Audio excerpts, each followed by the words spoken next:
अगर आपसे किसी भारतीय जांबाज महिला जासूस का नाम पूछा जाए तो आप अपनी बगले झांकने लगेंगे। गाहे बगाहे अगर आप किसी का नाम बताते भी हैं तो उसमें नूर इनायत खान का नाम मुश्किल से आएगा। शायद कई लोग जानते भी नहीं होंगे कि वह भारतीय मूल की महिला थीं। जी हाँ, वे भारतीय थीं। उनकी रगों में वीर टीपू सुल्तान का खून था।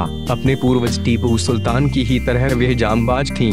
हिटलर जैसे तानाशाह ने भी उनका लोहा मानना था। तो आइए जानते हैं कि नूर कैसे बनी दुनिया की सबसे बड़ी जासूस। नूर के पिता हजरत इनायत खान टीपू सुल्तान के वंशज थे, पर उन्हें तलवारों से ज्यादा दिलचस्पी संगीत में थी। उनका यही शौक उन्हें अमेरिका खींच लाया था। इसी दौरान उनकी मुलाकात नूर की मां से हुई। बाद में दोनों नजदीक आए और शादी कर ली। नूर इनकी चौथी संतान थी।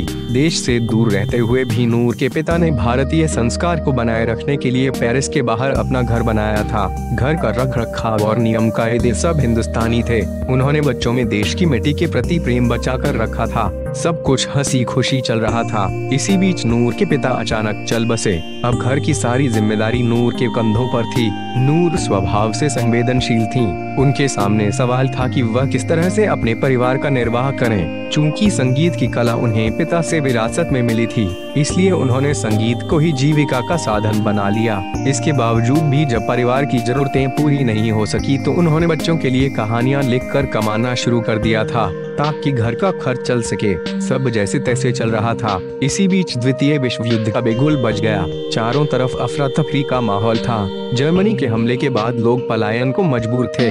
नूर ने भी परिवार के साथ देश छोड़ दिया और ब्रिटेन पहुंच गई।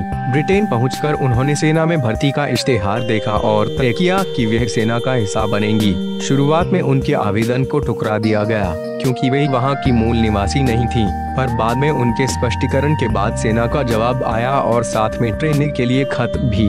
इस तरह अब नूर ब्रितानी सेना का हिस्सा बन चुकी थीं। शुरुआत में उन्हें एक वायरलेस ऑपरेटर के तौर पर ट्रेन किया गया। बाद में वह देखते ही देखते ब्रितानी सेना की एक सीक्रेट एजेंट बन गई। जल्द वह दिन भी आ गया जिसका नूर को लंबे समय से इंतजार था। उन्हें नाजी सेना के खिलाफ जासूस बनाकर फ्रांस भेज दिया गया। उन्होंने पेरिस में 3 महीने से ज्यादा वक्त तक सफलतापूर्वक अपना खुफिया नेटवर्क चलाया और नाजियों की जानकारी ब्रिटेन तक पहुंचाई। इस मिशन के दौरान उनके कई साथी नाजियों द्वारा पकड़े गए, पर वे किसी के हाथ नहीं लगी थीं। उन्होंने जर्मन पुलिस की नाक के नीचे अपना ऑपरेशन जारी रखा। वह बड़ी सफलता के बहुत करीब थीं, पर उनके किसी सहयोगी की बहन ने जर्मनों के सामने उनका राज खोल दिया था। इस कारण जर्मन पुलिस उन तक आसानी से पहुंच गई। पुलिस ने उन्हें चारों तरफ से घेर लिया था। उनके पास सरेंडर करने के सिवा कोई दूसरा विकल्प नहीं था, पर नूर ने ऐसा नहीं किया। वह शेरनी की तरह जर्मनी पुलिस के लोगों पर टूट पड़ी। उन्होंने हाथापाई शुरू कर दी। तकरीबन घंटे भर की मशक्कत के बाद अंततः उन्हें पर काबू पा लिया गया और फिर उन्हें जेल में डाल दिया गया।